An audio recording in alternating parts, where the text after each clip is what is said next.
बिस्मिल्लाहिर्रहमानिर्रहीम, अस्सलाम वालेकुम। हमारी सीरिया टाइम न्यूज़ जो प्रोग्राम व्यूज़ टाइम आवा यहाँ महताब अली नूर। नाज़रीन, इशूज़ काफ़ी इंपॉर्टेंट आहिनि, तमाम घणियूं ख़बरूं आहिनि जिन जो सरसरी ज़िक्र पहिरियां अवां सां कयूं ऐं उन खां पोइ जिन टॉपिक्स ते ॻाल्हि ॿोल कंदासीं उहे बि अवां सां शेयर कयूं पिया। ख़ासि तौर ते मुल्क में अटे जो बहरान जेको आहे संगीन शिकिल इख्तियार करे वियो आहे ऐं सिंध जे मुख़्तलिफ़ शहरनि में अटो जेको आहे महांगे अघ ते विकिरो करण ख़िलाफ़ जेके इलाइक़े वासी आहिनि, शहरी आहिनि, उन्हनि पारां एहतजाज बि कयो वियो आहे।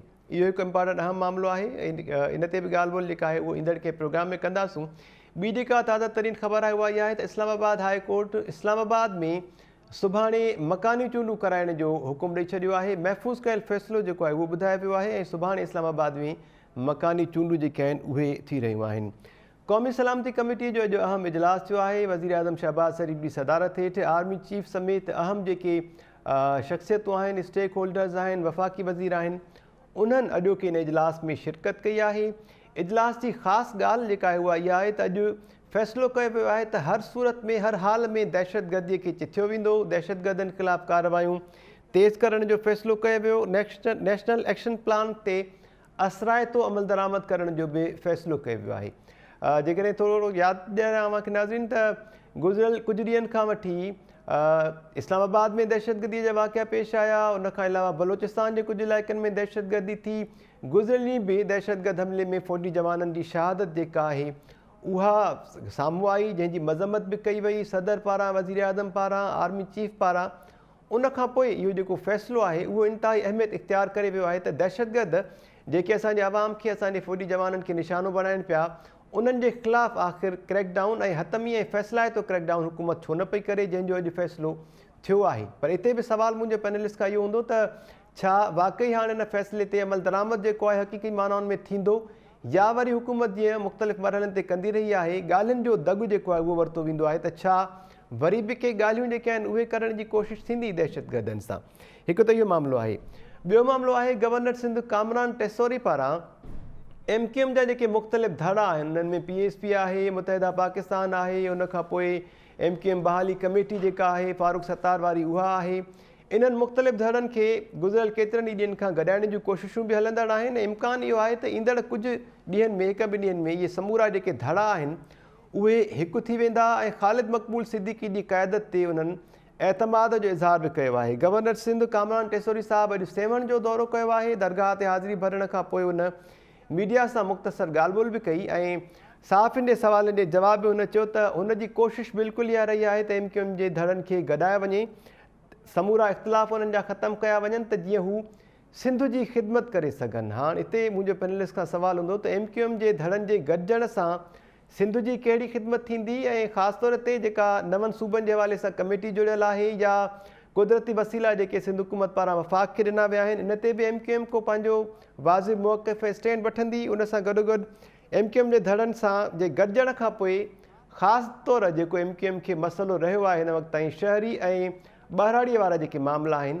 इन्हनि जो बि ख़ात्मो थींदो या इन ते बि को स्टैंड जेको आहे MQM वठंदी। पैनलिस्ट जेके आहिनि उन्हनि जो तारीफ़ मां सां कराईंदो हलां। डॉक्टर जमील अहमद ख़ान साहिबु, सीनियर तजिया निगार एम्बेसडर असां सां गॾु आहिनि। नसीर मेमून साहिबु कॉलमिस्ट आहिनि, सीनियर तजिया निगार आहिनि, वॾो वसी तजुर्बो रखंदा अहिड़े क़िस्म जे मामलनि ते, उहे असां सां गॾु आहिनि। इद्रीस लिगारी साहिबु असां सां गॾु आहिनि ऐं डॉक्टर अयूब शेख साहिबु उहे बि असां सां गॾु आहिनि। प्रोग्राम जी बाक़ाइदा शुरूआति करण खां पहिरियां गवर्नर सिंध कामरान टेसोरी जेका ॻाल्हि ॿोल कई आहे उहा ॻाल्हि ॿोल मुख़्तसर अव्हांखे ॾेखारियूं था।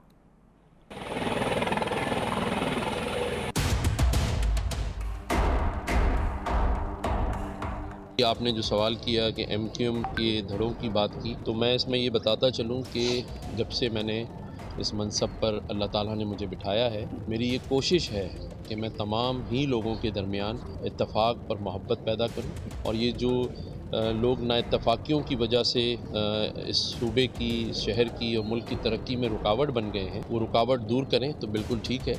इस पे कोशिश जारी है और इंशाअल्लाह अनकरीब सब लोग मिलजुल कर तमाम स्टेक होल्डर्स इस सूबे में, इस शहर में अपना काम करें।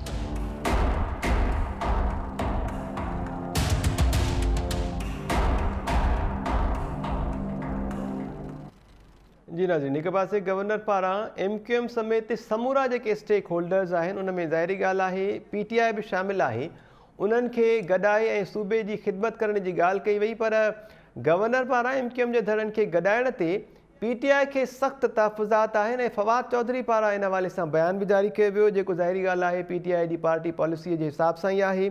फवाद चौधरी जो पंहिंजे बयान में चवणो त कराची जो शहर रोशनियुनि जो शहर हो। एस्टेब्लिशमेंट खे ख़्यालु आयो त असांजी बि पार्टी हुजणु घुरिजे। समूरा गुंडा गॾु करे MQM ठाही वई। हाणे इहो फवाद चौधरी जो बयानु आहे। संदसि चवणु आहे त ॾहाकनि ताईं बाहि ऐं रत जी रांदि खेॾी वई, वॾी मुश्किल सां MQM मां जान छुटी हुई। हाणे वरी तहरीक इंसाफ़ खे रोकण जे लाइ शहर में बारूद जो ढेर गॾु करे शहर में चरागाह करण जी कोशिशि कई पई वञे। इन ते बि ॻाल्हि ॿोल कंदासीं। Doctor Jameel Ahmed Khan Sahib, thank you so much sir, अवां जॉइन कयो। अवां खां शुरूआति कयूं पिया क़ौमी सलामती कमेटी जे अॼोके इजलास ते। केतिरियूं ई क़ीमती इंसानी जानियूं गुज़िरियल कुझु ॾींहंनि जे अंदरि ज़ाया थियूं, जंहिंखां पोइ हीउ इजलास जेको आहे उहो बि तमामु ज़रूरी हो, जेको थी गुज़रियो। ऐं इन इजलास में दहशतगर्दी ऐं दहशतगर्दनि खे पाड़ो पटण जो फ़ैसिलो कयो वियो आहे। कीअं पिया ॾिसो अवां इन फ़ैसिले खे, ऐं छा इन फ़ैसिले ते अमल दरामद थी बि सघंदो सर? कहिड़ा चैलेंजिस आहिनि हुकूमत खे? इहो आहे त जेके बि तव्हां एक्शन कंदा आहियो, ऑपरेशन कंदा आहियो, फ़ौजी ऑपरेशन हुजे, पुलिस ऑपरेशन हुजे, उन्हनि में पैसा ॾोकड़ ख़र्चु थींदा आहिनि, उन में बजट तव्हांजो ख़र्चु थींदो आहे। ऐं ही मामिलो को हिकिड़े ॾींहं जो, हिकिड़े हफ़्ते जो, हिकिड़े महीने जो त नथो लॻे न। इहो मामिलो बाक़ाइदे तवातर सां इहो मामिलो हलंदड़ नज़र थो अचे त हलंदो इहो काफ़ी अरसे लाइ। ओतिरे अरसे लाइ असां वटि पैसा ॾोकड़ आहिनि त बिल्कुलु करणु खपे।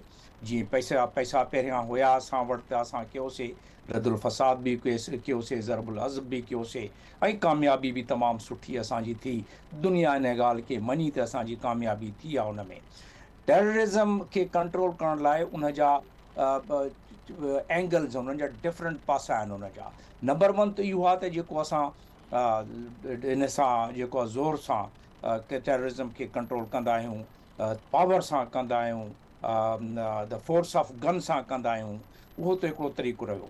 इहो तरीक़ो दुनिया में जिथे बि आज़मायो वियो आहे, इहो कुझु अर्से लाइ कमु कंदो आहे, वरी पोइ उहो मामिलो वरी वधी पवंदो आहे। त इन करे टेररिज़म खे एड्रेस करण लाइ, दहशतगर्दी खे एड्रेस करण लाइ हिकिड़ो पैकेज हूंदो आहे। ऐं मूंखे ख़ुशी थी हुई त जेॾी महिल 2014 में इहो पैकेज नेशनल एक्शन प्लान जे तहत इंट्रोड्यूस थियो हो। उन इंट्रोड्यूस में बि इन्हनि तकड़ कयो, पर सुठी हिकिड़ी ॻाल्हि उन में इहा थी त घटि में घटि समूरा क़ाइदीन जेके आहिनि पार्टी जा, समूरनि मुल्क जा सभु तबिका उन में शामिलु हुया नेशनल एक्शन प्लान खे अप्रूव करण में ऐं उन जी अप्रूवल ॾियण में, जेका तमामु सुठी ॻाल्हि, नेशनल कंसेंसिस हुई उन में।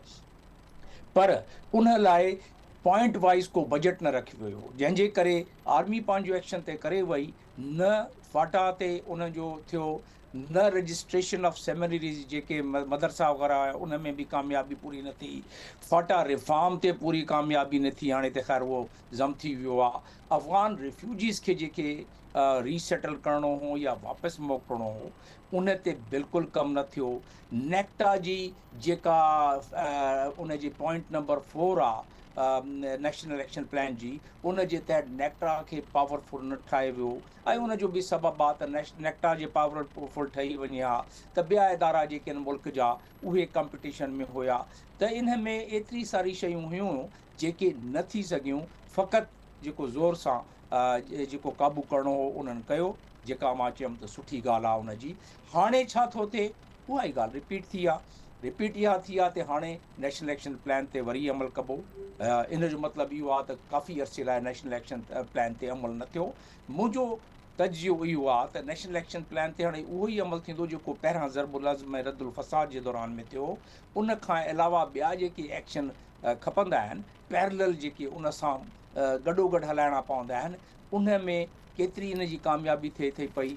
मां फ़क़ति दुआ कंदुसि त उन्हनि जी कामयाबी थिए। मिसाल जे तौर ते असांखे हाणे इन मामले में थोरी ॻाल्हि पुराणे मामले खां मुख़्तलिफ़ थी वई आहे। इहा मुख़्तलिफ़ इहा थी आहे त हाणे इन में ॿिया stakeholder, external stakeholder वधीक शामिलु थी विया आहिनि। एक्सटर्नल स्टेक होल्डर सां मुराद जेको जियो पॉलिटिकल सिचुएशन असांजे इलाइक़े, असांजे पाकिस्तान जे चौधारी आहे, उहा बि विच में अची वई। मुंहिंजो इशारो उन जो मतिलबु इहो आहे कि जेका कॉम्पिटिशन आहे बिटवीन चाइना एंड अमेरिका, उन जो बि विच में अमल शामिलु थी थो वञे इन मामले में। इहो तमामु हिकिड़ो कॉम्प्लिकेटेड उलझियल मामिलो आहे, पर असांखे उन मल्टीलैटरल लेवल ते बि इन ते कमु करिणो पवंदो माना असांजी वज़ारत ख़ारिजा खे। ॿी ॻाल्हि जेका असांखे आहे तरक़ियाती मामलात, जेके उन्हनि इलाइक़नि में माण्हुनि खे रीसेटल करिणो आहे, उन्हनि इलाइक़नि में जेके माण्हू मारिजी विया आहिनि, उन बेवाऊं उन्हनि जा ॿार बचा आहिनि ऐं उन जा माइट मिट आहिनि, उन जा घर तबाह थी विया आहिनि, रही विया आहिनि, जेको असां उन्हनि सां वाइदो कयो आहे उहो वाइदो बि असांखे पूरो करिणो पवंदो। पर पैसा ॾोकड़ असां वटि बिल्कुलु न आहिनि, बजट असांजो ख़ाली आहे, ख़ज़ानो असांजो ख़ाली आहे। जी। टीं ॻाल्हि इहा आहे त स्लीपर सेल जेके पाकिस्तान में बि आहिनि, अञा बि आहिनि, उनखे ख़तमु करण लाइ तमामु इहो ज़रूरी हूंदो त हिकिड़ी कोऑर्डिनेटेड इंटेलिजेंस एफर्ट जी। असांजे मुल्क में तक़रीबन 26 खां वधीक इंटेलिजेंस इदारा आहिनि, स्पेशल ब्रांच सूदो ऐं ॿिया IB सूदो, पर उन्हनि में कोऑर्डिनेशन जी जेका आहे खोट आहे, जंहिंमें जेको नेशनल एक्शन प्लान में बि जंहिंजो ज़िक्र कयो वियो हो अॼु ताईं उहो न थियो। अमेरिका में बि 150 साल उहे पूरो कोऑर्डिनेशन न करे सघिया। जेॾी महिल उन्हनि खे सट पई 9/11 जी, उन खां बाद उन्हनि होमलैंड सिक्योरिटी ठाहे, उन जो हिकिड़ो कोऑर्डिनेशन जो हिकिड़ो तरीक़ो उन्हनि ठाहियो।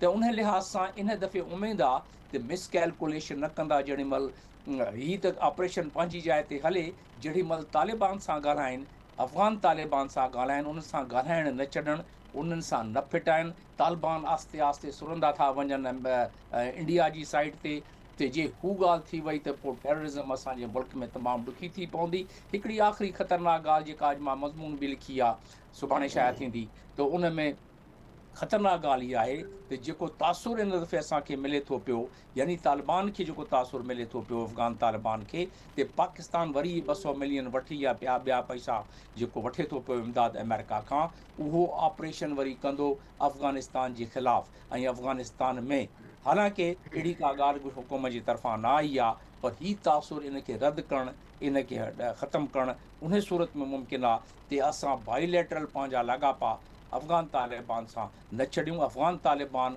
असांजे जेकी चवंदा आहिनि त वी हैड planted this tree and this tree now has started giving a bitter fruits to us. असांखे हाणे कौड़ो जेको फ्रूट ॾिए थो पियो, त उनखे असांखे थोरो ठाहिणो पवंदो। उन में असांखे क़बाइली लाॻापा जेके आहिनि उनखे बि इख़्तियार करिणो पवंदो।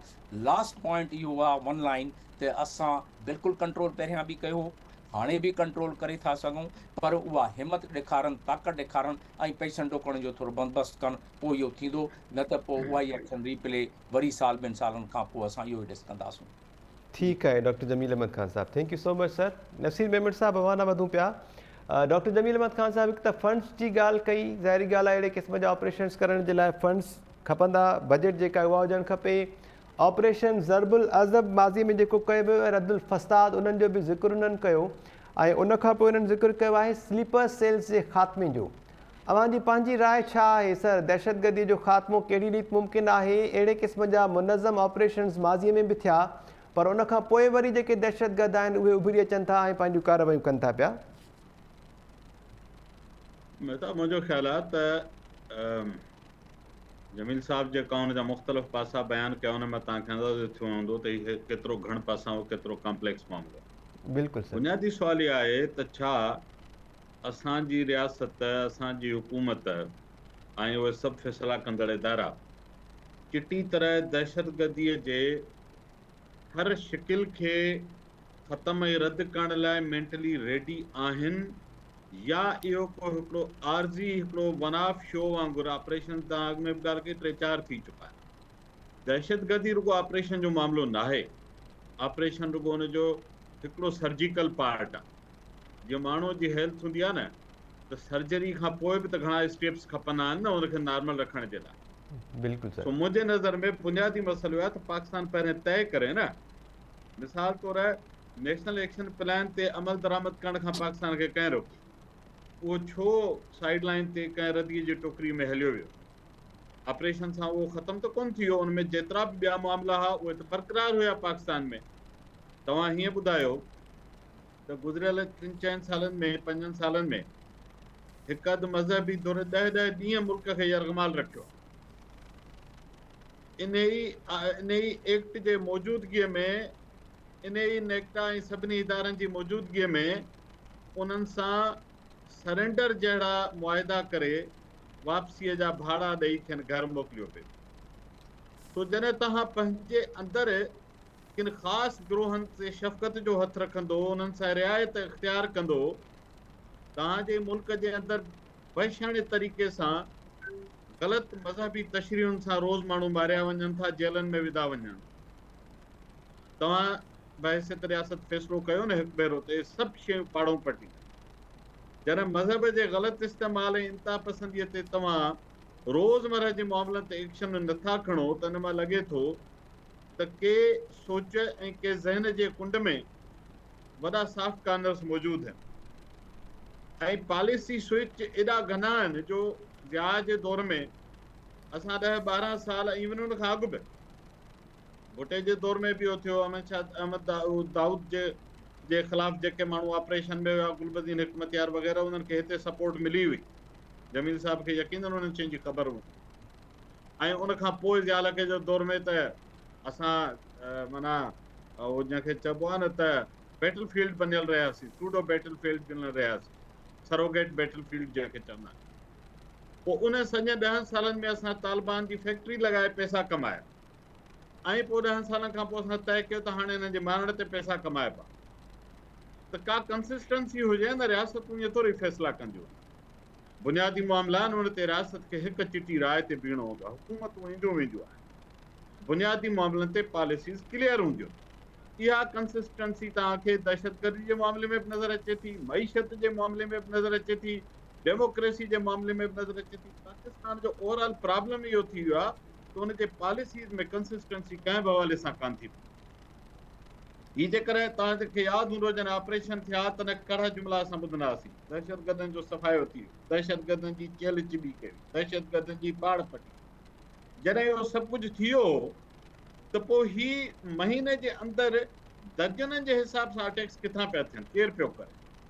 दैट मीन्स जेका उहा ॻाल्हि आहे त जमील साहब जेको चए थो स्लीपर सेल्स आहिनि। जॾहिं तव्हां फाटा बि मेन स्ट्रीम करे छॾियो आहे, हर हंधि तव्हांजा समूरा कानून ऐं फोर्सिस ऐं जेतिरा बि ॿिया मामला आहिनि हाणे बराबरीअ जे बुनियाद ते लागू थियनि था, त पोइ स्लीपर सेल किथां था अची वञनि। ऐं हाणे उन्हनि जो नेटवर्क एॾो वधी वियो आहे जो हिकु रिपोर्ट जेका हींअर रिसेंट आई आहे, मूं वटि एविडेंस कान्हे, जेको असां पढ़ूं था सो उन ते कमेंट करियूं था, त ख़ुदि बलूचिस्तान में जेके ॿिया एलिमेंट्स हुया उहे हाणे हिननि सां गॾिजी विया आहिनि। छो त ॿिन्ही जो कॉमन मक़सदु हिकिड़ो ई आहे त स्टेट खे डिस्टेबलाइज़ करिणो आहे, मुल्क खे डिस्टेबलाइज़ करिणो आहे। ऐं ज़ाहिर आहे फॉरेन हैंड्स, गेम त जियो स्ट्रेटेजिक आहे, चाइना फैक्टर बि आहे, अमेरिका फैक्टर बि आहे, इंडिया फैक्टर बि आहे, ईरान फैक्टर बि आहे। असां बि त दुनिया जहान जूं बलाऊं हिते पालियूं आहिनि न। बिल्कुलु। सो इहो दहशतगर्दी जो मामिलो ॾाढो कम्पलेक्स थी वियो आहे। हिकु भेरो स्टेट खे क्लियर लाइन रुगो प्रेस रिलीज़ जे लाइ न, क्लियर डिसीजन सां, जंहिंमें पोइ सभई फोर्सिस, ॾिसो पार्लियामेंट सदाईं हेल्प कई आहे, पॉलिटिकल फोर्सिस कॾहिं बि न कयो। तव्हांखे यादि हूंदो त इहो जॾहिं एक्ट आयो दहशतगर्दीअ जे ख़िलाफ़ ऐं उन में 2 सालनि लाइ ख़ासि अदालतुनि जो फ़ैसिलो थियो त तमामु वॾो प्रेशर हो पार्लियामेंट ते त तव्हां हिनखे अप्रूव न कयो।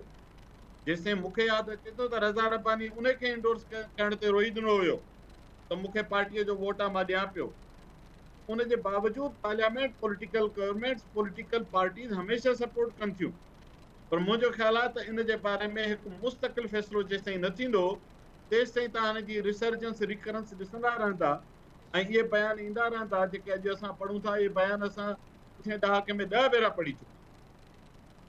होप कयूं त अॻिते इहे न पढ़ण लाइ मिलंदा, इन जो इंतज़ारु आहे त ॾिसूं उन ते सचाई सां अमल कयूं। बिल्कुलु ठीकु नसीर मेमन साहब, तफ़सीली ॻाल्हि ॿोल कई अवां, हूअं त ही टॉपिक इंतिहाई अहम आहे, पर अवां हिकिड़ो जुमिलो चयो त असां तालिबान जूं फैक्ट्रीज़ जेके आहिनि उहे पैदा कयूं, ऐं इन ई तरह जो जुमिलो वरी डॉक्टर जमील अहमद ख़ान साहब बि कयो त जेको वणु असां पोखियो हुयो उन हाणे बिटर फ्रूट ॾियणु शुरू करे ॾिनो आहे, त इन वण खे, इन्हनि फैक्ट्रीज़ खे बंदि करण जी मुकमल तौर ते ज़रूरत जेका आहे उहा तमामु घणी आहे। ॻाल्हि ॿोल जो सिलसिलो अॻिते वधायूं था। क़ौमी सलामती कमेटी जो जेको इजलास थियो आहे उन में नेशनल एक्शन प्लान ते असराइतो अमल दरामद करण जो फ़ैसिलो बि थियो आहे ऐं दहशतगर्दीअ खे पाड़ो पटण जो बि फ़ैसिलो कयो वियो। दहशतगर्दियुनि ख़िलाफ़ु कार्रवायूं तेज़ करण जो बि फ़ैसिलो थियो आहे। डॉक्टर जमील अहमद ख़ान साहब तफ़सीली ॻाल्हि ॿोल कई ऐं कुझु तजवीज़ूं बि ॾिनियूं, ऐं नसीर मेमन साहब जी ॻाल्हि ॿोल बि मां ॿुधी जंहिंमें बि तजवीज़ूं शामिल आहिनि। इंतिहाई अहम मामिलो आहे। इदरीस लिगारी साहब, अवां कीअं पिया ॾिसो सर इन मामले खे ऐं छा कमेंट कंदव अॼु जेको इजलास थियो आहे उन खां पोइ? सभु मुंहिंजे ख़्याल में जेको फ़ैसिलो जेके इहे अॻु में बि थिया आहिनि ऐं ख़ासि तौर ते गुज़िरियल 12-13 सालनि खां वठी पाकिस्तान में मुख़्तलिफ़ क़िस्म जा जेके आहिनि उहे दहशतगर्दी जे ख़िलाफ़ु जेके आहिनि ऑपरेशन हलंदड़ आहिनि, हलनि पिया अची। ऐं बदक़िस्मतीअ सां अची ताईं पाकिस्तान जा तक़रीबन 80,000 आम शहरी ऐं 5,000 जेके असांजा जेके आहिनि अस्करी जेके ऑफिसर जेका अमलो जेको आहे फ़ौजी वग़ैरह जेके आहिनि उहे बि शहीद थिया आहिनि। ॾिसो हिकिड़ी ॻाल्हि त आहे त असां इहे मसइला वाक़ई असां त दुनिया पैदा कया आहिनि या असां पाण ख़ुदि पैदा कया आहिनि। बदक़िस्मतीअ सां जेकर असां तारीख़ी तनाज़ुर ॾिसंदासीं त इहे मसइला असांजी रियासत जे हल्कनि उन्हनि ऐं हुकुमरान गॾिजी पाण पैदा कया आहिनि। कंहिं चयो हो त असांखे सीटो सेंटो में वञी असां GHQ में जेको आहे ख़ासि हिकिड़ा जेका आहे जेको विच ओभर जे लाइ ॿिए लाइ ख़ासि कैंपूं क़ाइमु कयूं, ख़ासि फ़ौजी ट्रेन करे ऐं तयारु कयूं। कंहिं असांखे चयो हो त बडाबीर जेको आहे अयूब खान जे दौर में असां ॾियूं। कंहिं असांखे चयो हो त 75 में असां अफ़गान सेल क़ाइमु करे जेको सो पंहिंजे मुल्क में हिकिड़ा माण्हू पैदा करियूं जेके ॿियनि मुल्कनि लाइ तकलीफ़ ॾियनि। ज़ियात कमाल करे छॾियो। जनरल ज़िया खे जेका इंतिहा पसंदी जो जेको नेटवर्क खड़ो कयो हुयो पाकिस्तान में ऐं जॾहिं जनरल पाण लिखियो आहे त 95,000 जेके आहिनि मुख़्तलिफ़ मुल्कनि जा जेके 40-42 मुल्कनि जा जेके आहिनि उहे असां गॾु करे जेके आहिनि अफ़गानिस्तान में जेको सो सोवियत यूनियन जो गसबंद पियो कयोसीं, उहो गसबंद कयोसीं या पाण लाइ मसइला कयोसीं। बेनज़ीर साहिबा बदक़िस्मती सां असांजी जेका आहे उहा बि जेका असां उन तालिबान जी हिमायत कंदी उनखे सपोर्ट कंदी रही। कहिड़ो हुकुमरान जेको आहे पाकिस्तान जो उहो रियासत सां गॾु न बीठो हुयो। अॼु नतीजो केरु थो भोॻे? अॼु नतीजो भोॻियूं था असां आवाम। मुशरफ जेको आहे ख़ुदि पंहिंजी किताब में लिखे थो त असां मूं 300 खां बि मथे जेके आहिनि उहे इंतिहा पसंद पकड़े अमेरिका CIA खे ॾिना हुआ ऐं मूं उतां पैसा वरिता हुआ। ऐं जॾहिं असां ख़ासि तौर ते फाटा ऐं फाना इहे जेके इलाइक़ा जेके हुआ उते असां कंहिंखे रखियो, उहे कंहिंजे लाइ रखियासीं इलाइक़ा? उहे सदर साहिब खे ॾेई अख़्तियार ऐं उते उन सूबनि में ज़िम न करे उन मख़सूस इलाइक़नि जे बॉर्डर एरियाज़ ते असां कंहिंखे ट्रेन पिया कयो, कंहिंखे तयारु पिया कयोसीं। हिननि खे बि जेको पाकिस्तान ते जेका तालिबान जेके आहिनि इहो बि एलिगेशन अशरफ गनी असां ते आहियूं त 10,000 जेके आहिनि ISI जा माण्हू बि उहे शामिल आहिनि। मुंहिंजे ख़्याल में बदक़िस्मतीअ सां असांजी ख़ुदि बि में जेको आहे पंहिंजे लाइ मसइला पैदा कनि उहे असांजी रियासती हल्कनि ऐं हुकुमरान गॾिजी पैदा कया आहिनि। तंहिंजे करे मुंहिंजे ख़्याल में हाणे इहे सभु शयूं असां लाइ नासूर थी चुकियूं आहिनि। हाणे असां लाइ बेरोज़गारी, लाक़ानूनियत, गुरबत ऐं हीअ जेका आहे महांगाई सभु, तंहिंजे करे दहशतगर्दी बि असां लाइ हिकिड़ो नासूर थी चुको आहे। त मुंहिंजे ख़्याल में हींअर उहो फ़ैसिलो वरितो वञे। हींअर बि हिकिड़ियूं ॻाल्हियूं ॿिया बि तबसरा थियनि पिया त आया ही वाक़ई हिकिड़ी दहशतगर्दी जे लाइ भेट थींदी या अमेरिका खां 33 जेके आहिनि $मिलियन मिलण जा इम्कान आहिनि जेके उन मशरूत कया आहिनि शकील अफ़रीदी खे आज़ादु कयो वञे। छा किथे हीअ ईअं त कोन थींदो किथे शकील अफ़रीदी ऐं ॿियनि खे छॾण जे लाइ हिकिड़ो माहौल ठाहे पियो वञे? त मुंहिंजे ख़्याल में उहो भले इन लाइ पंहिंजा हुजे पर पाकिस्तान जी आवाम लाइ हिकिड़े क़िस्म जो सख़्तु ऐं आख़िरी ऑपरेशन जेको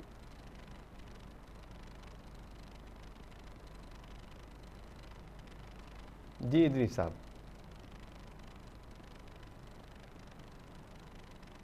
इदरीस साहब ॿुधो पिया मां? ठीकु आहे इदरीस साहब, वापसि वरी असां सां राब्तो कयूं था। जी कंटिन्यू कजो, जी कंटिन्यू कजो, अचे पियो। जी सो मुंहिंजे ख़्याल में हाणे असां वटि पाकिस्तान में एतिरी पाकिस्तान जेको आहे तमामु 75 सालनि में दहशतगर्दी में ऐं ॿियनि मसइलनि में तमामु घणो लोड़ियो आहे। पाकिस्तान जी 80,000 खां मथे आवाम लोड़ियो आहे ऐं हाणे उनजी जेका असां वधीक आवाम में जेको सघ ऐं क़ुवत न रही आहे, न ई पाकिस्तान में रही आहे। तंहिंजे करे मुंहिंजे ख़्याल में हाणे हिनखे संजीदगी सां सीरी सतह ते ऐं जेके जमील अहमद ख़ान साहिबु, नसीब महमूद साहिबु सवाल करिया त असांखे सीरियसली हिकिड़ी रियासत खे इन जो ख़ात्मो करणु खपे ऐं उहो ई पाकिस्तान जे मुफ़ाद में आहे। ठीकु आहे इदरीस लिगारी साहब, thank you so much sir. Doctor Jameel Ahmed Khan साहब, पहिरें टॉपिक ते त तफ़सीली ॻाल्हि ॿोल बि कई, कुझु अहम नुक़्ता आहिनि उहे पॉइंट आउट कया। ॿियो जेको टॉपिक आहे प्रोग्राम जो, जंहिंजो शुरू में इंट्रो में ज़िक्र बि कयो सर, गवर्नर सिंध कामरान टेसोरी साहिबु सरगर्म आहिनि गुज़िरियल केतिरनि ॾींहंनि खां वठी। MQM जे समूरनि धड़नि खे बि मिलाइण जी उन्हनि जी कोशिशि आहे ऐं ख़ासि तौर ते ॿिया जेके नंढा वॾा ग्रुप्स आहिनि सिंध जे मुफ़ादनि जे लाइ कमु करण जे लाइ उन्हनि जूं कोशिशूं हलनि पियूं। हाणे सुवाल इहो आहे त जेकॾहिं MQM जा धड़ा गॾिजी बि विया त इन ते PTI खे तहफ़ुज़ात छाजे करे आहिनि तमामु घणा, जंहिं करे फवाद चौधरी साहिबु एॾो सख़्तु बयानु ॾिनो आहे। उनखां पोइ इहे धड़ा गॾिजण खां पोइ सिंध जे मुफ़ादनि जो कहिड़ी रीति तहफ़ुज़ कंदा, ख़ासि तौर ते कराची ऐं सिंध जी जेका इस्तिलाह हलंदड़ रही आहे माज़ी में, इहा इस्तिलाह कीअं ख़तमु थींदी, सिंध जे मुफ़ादनि जो तहफ़ुज़ कीअं थींदो, शहरी ऐं बहिराड़ीअ वारा मामला जेके आहिनि जिन ते सिंध वासियुनि खे तमामु घणा तहफ़ुज़ात रहिया आहिनि, इहे मामला ख़तमु थी सघंदा सर? हाँ बिल्कुलु, दुनिया में काफ़ी अहिड़ा मामला उभरिया बि आहिनि ऐं उनखे उनजो सलूशन बि हल कढियो वियो आहे, उनखे ठाहियो बि वियो आहे उन आवाम जे मफ़ाद में और पब्लिक जे मफ़ाद में उनखे उनजो रुख बि मोड़ियो वियो आहे। ईअं आहे पर पहिरियां चऊं था पिया फवाद चौधरी जे बयान ते। फवाद चौधरी त बयान छो न ॾे, छो जे प्लेट में रखी 14 सीटूं जंहिं मिलनि क़ौमी असम्बलियूं जूं जंहिं पार्टी खे, त उन पार्टी खे त हाणे ॾुख थींदो त बाबा वरी छो था मिलनि। ठीकु आहे, इहा ॿी ॻाल्हि आहे त असांखे ख़बर आहे त कीअं इहे पार्टियूं मिलंदियूं आहिनि, कीअं पार्टियूं ख़तमु थींदियूं आहिनि, कहिड़े हिसाब सां इहे अॻिते वधंदियूं आहिनि, कहिड़े हिसाब सां इन्हनि खे फैसिलिटेट कबो आहे, उहो पंहिंजी जाइ ते। पर असां ते जेको असांजो निज़ाम हले थो पियो, उन निज़ाम में रहंदे रही छा करे था सघूं, इहो ॾिसणो आहे। हूअं त आइडियलिज़म में त असां वटि तमामु सोल्यूशन मौजूदु आहिनि त के छा हुअणु खपे, पर छा असां इन हैसियत में आहियूं त उहो सभु कुझु करे सघूं। अचूं था वरी इन ॻाल्हि ते त फवाद चौधरी जो इन में मसइलो इहो आहे त हाणे जे इलेक्शन थी, हालांकि उन्हनि जी पॉपुलैरिटी वधी आहे, इहो मां बि डिस्कस कंदो रहियो आहियां। जेकी पॉपुलैरिटी इमरान ख़ान पावर में हो उन ज़माने जी पॉपुलैरिटी ऐं हाणे जी पॉपुलैरिटी में वधारो आयो आहे, इन में बि कोई शक न आहे। पर इहो एतिरो वधारो बि न आहे त 14 जी 14 क़ौमी असम्बली जूं ऐं तक़रीबन 36 सीटियूं जेके आहिनि उहे सूबाई असम्बली जूं, इहे बिल्कुलु प्लेट में रखी मिली वञनि। माण्हू उथिया त उन्हनि खे पाण यकीन न पियो अचे, जेके क़ौमी असम्बली जा ऐं ॿिया मेंबर चूंडिजी विया, उन्हनि खे पाण यकीन न पियो अचे त इहे कीअं थी वियो मामिलो। त अहिड़ा मामला हुया उन वक़्तु। हाणे उहो वक़्तु थियो चेंज, हाणे वरी माण्हू ॾाहा थी विया, इदारा ॾाहा थी विया, हाणे उन्हनि खे थोरो ख़्यालु थी वियो, अची वियो त अहिड़े हिसाब सां वोट बैंक खे हिकिड़े पासे खां छिके ॿिए पासे ॾे करणु, उहो परमानेंट सल्यूशन न आहे कंहिं शइ जो बि, ऐं उहो वक़्तु साबित करे छॾियो त परमानेंट सल्यूशन न हो। हाणे एक्चुअल सल्यूशन लाइ खणी जंहिं हिसाब सां बि इहे ग्रुप वरी इकट्ठा थियनि था पिया, असुल त ॻाल्हि इहा आहे त छा असां इन्हनि ग्रुप जे वरी जे इहे मिली वञनि पाण में त शायदि उहा कैफ़ियत अची थी सघे। इहो वॾो सुवालु आहे जेके सिंध वासियुनि जे ज़हन में आहे, हुन में कराची बि शामिलु आहे इनफैक्ट। ऐं उन लिहाज़ सां जे इहो सुवालु उन जे ज़हन में इहो खुटको आहे त उनजो सबबु आहे त माज़ी में जंहिं हिसाब सां दरिंदगी थींदी रही आहे, इन तंज़ीम कई आहे, उन लिहाज़ सां छा हू हाणे कंदा। मुंहिंजो पंहिंजो तजुर्बो इहो आहे त वक़्त खां काफ़ी सिखिया आहिनि, इन्हनि काफ़ी पंहिंजो सठियो आहे, मार खाधी आहे। हाणे इन्हनि में इहो अहसासु थी वियो आहे त असांखे वक़्त सां हलणो आहे, असांखे उहे कमु ॾाढा ई नाहे करणी त जे वाक़ई में पॉलिटिक्स जो उन्हनि जो वोट बैंक जंहिंजो बि आहे, MQM जो आहे, ANP जो आहे, पीपल्स पार्टी जो आहे, जेको वोट बैंक आहे उन हिसाब सां माण्हू अची वञनि। असांखे कहिड़ी तकलीफ़ आहे, माण्हुनि जी नुमाइंदगी कनि, पर उहे नुमाइंदा जेके माण्हुनि जी वोट वठी अचनि ऐं कनि वो हरकतूं उहे ॿियूं जेके पहिरियों कंदा हुआ, त उहे नाक़ाबिले क़बूल न सिर्फ़ु माण्हुनि खे, पर उहे स्टेट खे बि नाक़ाबिले क़बूल आहे। त सुठी ॻाल्हि इहा आहे त स्टेट पंहिंजो कमु करे ॾेखारियो, उन मामले खे नॉर्मलाइज़ करे छॾियो। हाणे डेमोक्रेसी एंड पॉलिटिक्स, जी डेमोक्रेसी रहणी आहे हिन मुल्क में, त that should take its own course. रहियो सुवाल त सिंध जी तरक़ी, उन खां अलावा को रस्तो न आहे। MQM को बि इहो सोचणो पवंदो त इहो मामिलो हिकिड़ो कंसोलिडेटेड मामिलो आहे, हिकिड़ो मामिलो इहो अहिड़ो आहे जंहिंमें सॼे सूबे जो फ़ाइदो ॾिसणो आहे, सूबे जे कंहिं हिकिड़े इलाइक़े जो न फ़ाइदो ॾिसणो आहे। अॼु चीफ मिनिस्टर फ़क़ति सभु पंहिंजा जेके PSDP जा पैसा जेके आहिनि या जेके बि तरक़ियाती फंड आहिनि, फ़क़ति दादू खे ॾेई छॾियो, त ॾेई छॾे मिसाल जे तौर ते, त ज़ाहिर नवाब शाह वारा उन ते हुल कंदा, सखर वारा कंदा, लाड़काणे वारे कंदा, त असांखे बि ॾियो कुझु। त कराची खणी, कराची को आसमान मां त न लही आयो आहे न, कराची जे रेवेन्यू उन कराची मां मिले थो पियो, त कराची सिंध जो हिसो आहे। उन रेवेन्यू मां जेकी तरक़ी जिथे जिथे थियणी आहे, मूंखे त अरमान इहो आहे त सॼी दुनिया जेका आहे उहा उन्हनि तरक़ी कराई आहे पंहिंजनि उन्हनि इलाइक़नि में जेके पुठिते पियल आहिनि। असांखे अरमान इहो आहे त असांजी हुकूमतूं रहियूं आहिनि ऐं कंहिं बि माण्हू न ॾिठो आहे त इहे जेके असांजा इलाइक़ा आहिनि परे जा, ॿाहिराड़ी जा इलाइक़ा आहिनि, उन में बि को इंडस्ट्री लॻे, उन में बि को तरक़ी का थिए। उहो मामिलो असां पाण पंहिंजे हथां न कयोसीं, पर हाणे बि वक़्तु न वियो आहे। मां सम्झां थो त असांखे कंहिं स्टेज ते इनखे ॾिसणो पवंदो। सिंध में एतिरा त पोटेंशियल्स आहिनि, जेके एतिरा त टैलेंटेड माण्हू आहिनि सिंध में, बोथ अर्बन ऐं रूरल में, त उहे जे चाहिनि त सिंध खे बिल्कुलु उहो स्विट्ज़रलैंड ठाहे छॾनि। ऐं उन में इहो ई करिणो पवंदो त हिकिड़ी ॿधी, हिकिड़े पाण में मिली, ऐं गवर्नर जेका ॻाल्हि कई आहे जे इन में गवर्नर सचो आहे त असां गवर्नर सां आहियूं बिल्कुलु जी, असां बिल्कुलु ठीकु सर। बिल्कुलु तरक़ी में कमु कंदासूं ऐं साथ ॾींदासूं पर उहो वक़्तु अॻिते वञी ॿुधाईंदो उमेद त आहे त इन दफ़े उन्हनि सबक़ु सिखियो आहे हाणे उन हिसाब सां सोचींदा उन हिसाब सां कंदा जंहिंमें सॼी सिंध जो मफ़ाद हूंदो सभु अॻिते वधंदा इकठा जी ठीकु आहे doctor Jameel Ahmed Khan Sahib thank you so much sir. Naseer Memon साहब अवां खां ॿिए टॉपिक ते इन ते राय वठण खां पहिरियों अवां जी इजाज़त सां डॉक्टर अयूब शेख साहब असांखे जॉइन कयो आहे पहिरें टॉपिक ते उन्हनि खां राय वठी वठूं सर। अयूब शेख साहब ॿुधो पिया सर अवां? जी जी जी thank you so much doctor Ayub Shaikh साहब। जी क़ौमी सलामती कमेटीअ जो जी साईं अयूब शेख साहब जी इजाज़त सां मूंखे ख़बर न हुई त लाइन ते आहिनि न त शेर मां हिकिड़ो ॿुधाए छॾियां हा इहो ई मंज़रनामो जेको सुवाल तव्हां कयो आहे उन ते कि ज़रूरु, दीवाने ज़रूरु, को क्या इरशाद सर। कहिए दीवाने को क्या कहिए फरजाने को क्या कहिए ही सॼो फ़लसफ़ो सम्झ अची वेंदो दीवाने को क्या कहिए फरजाने को क्या कहिए इतना सा है अफसाना अफसाने को क्या कहिए और तलवार के साए में तलवार के पहरे में इस आने को क्या कहिए उस जाने को क्या कहिए साईं अयूब साहब थैंक यू वाह वाह sir thank you so much sir. Doctor Ayub Shaikh साहब छा कमेंट कंदव क़ौमी सलामती कमेटी जे अॼोके इजलास ते दहशतगर्दनि ख़िलाफ़ कार्रवाई तेज़ करण जो फ़ैसिलो थियो आहे सर?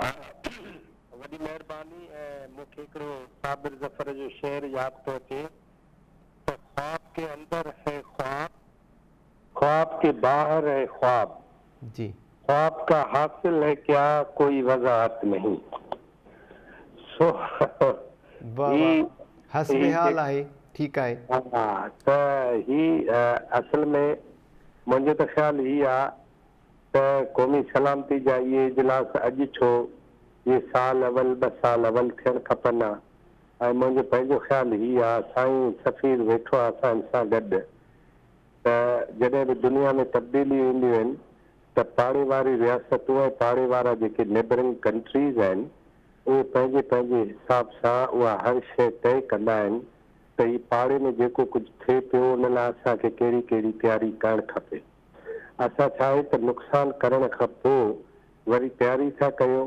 वरी उहा जेका तयारी आहे उहा तयारी हलंदे हलंदे असांखां ॻाल्हि रहिजी थी वञे वरी असां ॿी तयारी था कयूं हिकिड़ी कॉन्स्टेंट पॉलिसी हुजणु खपे उन पॉलिसी जी सभ खां वधीक अहम ज़रूरत आहे जंहिं ज़रूरत पूरी करण खां सवाइ पाकिस्तान जा इहे मसइला कॾहिं बि हल न थींदा। मां तव्हांखे हिकिड़ो मिसाल ॾियां त 1978 में जॾहिं अफ़गानिस्तान में सोवियत यूनियन जी मदद सां इनकलाब आयो हो ऐं 1979 में जॾहिं हफ़ीज़ुल आमीन खे लाहे छॾियो त पोइ तमामु घणा माण्हू पाकिस्तान ऐं भर पासे वारनि रियासतनि में आया ईरान पंहिंजी सरहदूं बंदि करे छॾियो हिकिड़ो बि अफ़गान पनाहगीर जेको आहे उहो ईरान जी सरज़मीन ते अॼु ताईं दाख़िल कोन्हे ईरान जी सरज़मीन ते उन्हनि जे मफ़ादनि जे लाइ सिर्फ़ु गुलबदीन हिकमत यार जा कुझु दोस्त उन्हनि ईरान में अंदरि पनाह जे लाइ छॾिया हुआ बाक़ी उन्हनि 50-60 माण्हुनि खां सवाइ हिकिड़ो बि माण्हू उते न रहियो जंहिंजे करे तव्हां ॾिसो त अॼु ईरान नंढो मुल्क हुजण जे बावजूदि सालिम डिप्लोमेसी जे करे सालिम सिफ़ारतकारी जे करे सालिम इंटरनल सिक्योरिटी पॉलिसी हुजण जे करे अॼु उन्हनि मसइलनि सां मोह न पियो ॾिए जिन सां असां पिया ॾियूं जी ऐं असां उहा पॉलिसी ठाहिण में न रुॻो पंहिंजा देरि कई ऐं उनजे करे असां नुक़सान कया आहिनि पर असां पंहिंजी फ़ौज जो असां पंहिंजे इलाइक़नि जो असां पंहिंजे माण्हुनि जो जेको तमामु वॾो नुक़सानु कयो आहे उन नुक़सान जो असांखे अंदाज़ो ई कोन्हे मुंहिंजो ख़्यालु आहे त पॉलिसी ठहणु खपे इजलास अहम शइ आहिनि पर पॉलिसी ठहण खां सवाइ कॾहिं बि पाकिस्तान इन इशू ते इन फ्रंट ते सिधो थी नथो सघे। ठीकु आहे डॉक्टर अयूब शेख साहब। नसीम मेमन साहब ॿियो जेको टॉपिक आहे असांजो MQM जे धड़नि खे मिलाइण जी कोशिशि ऐं सिंध जे मुफ़ादनि जे लाइ गवर्नर सिंध कामरान टेसोरी जी ख़्वाहिश सर इन ते अवांजो छा कमेंट आहे?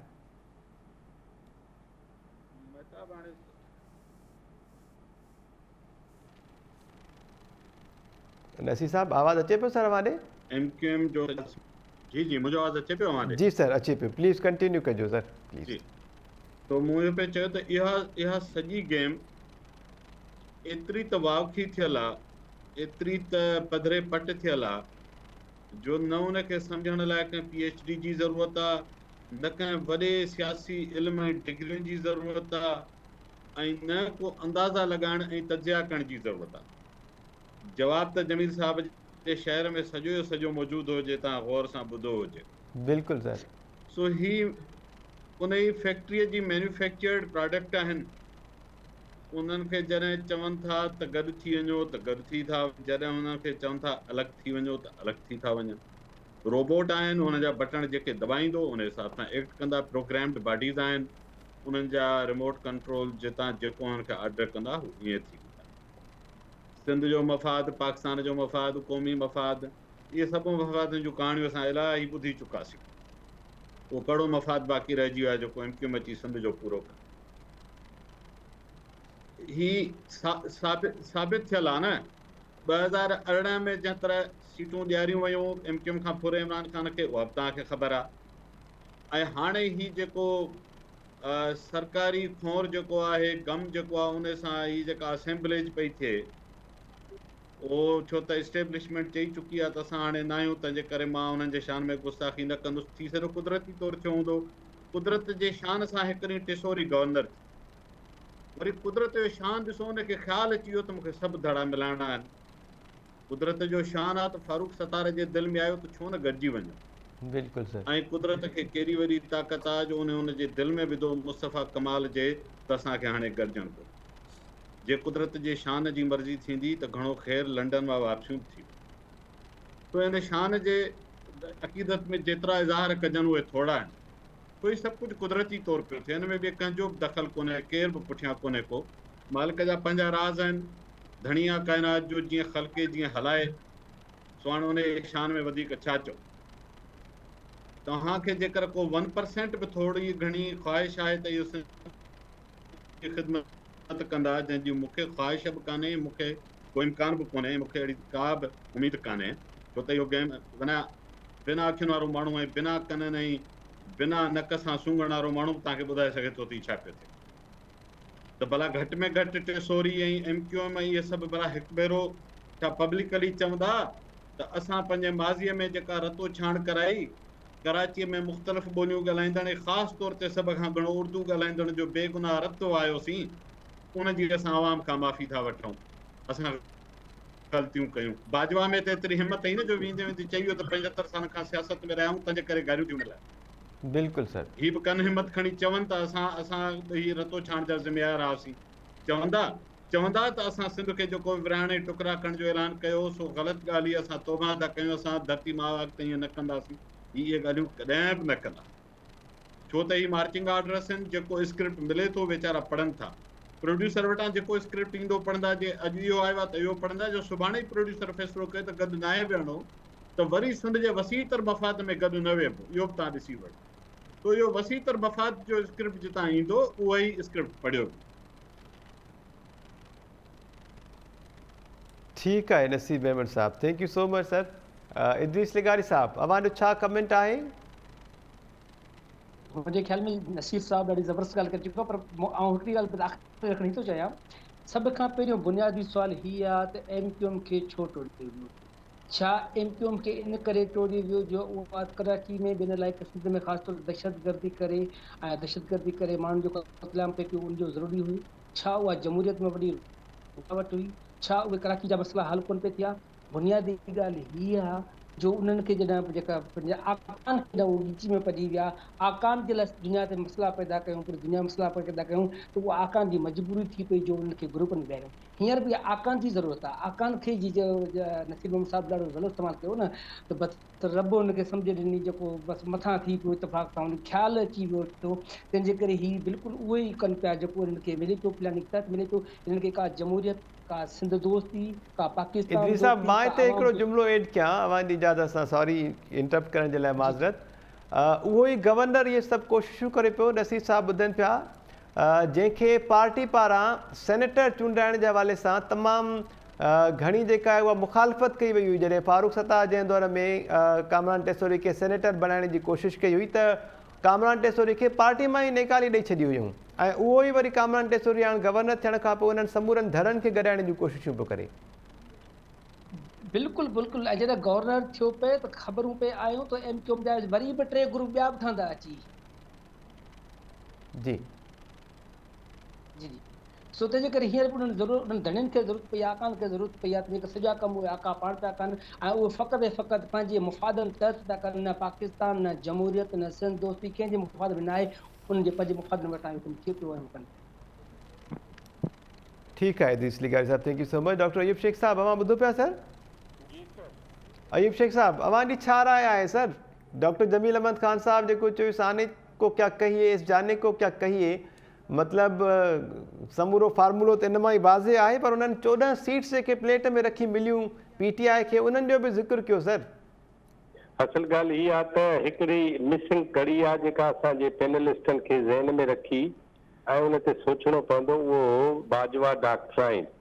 बाजवा डॉक्ट्राइन जे ख़तमु थियण खां पोइ हाणे जनाब अल्ताफ़ हुसैन खे आज़ादी मिलंदी वरी पॉलिटिक्स करण जी, ऐं इन्हनि समूरनि धड़नि जे ठहण जो बुनियादी कारण बि इहो त अल्ताफ़ हुसैन ते बंदिश विझण खां पोइ ई धड़ा धारदार थिया ऐं उन्हनि पंहिंजी पंहिंजी पॉलिटिक्स कई पाकिस्तान, लंडन ऐं बहादुराबाद जे नालनि ऐं ॿियनि मॉलनि जे नालनि में।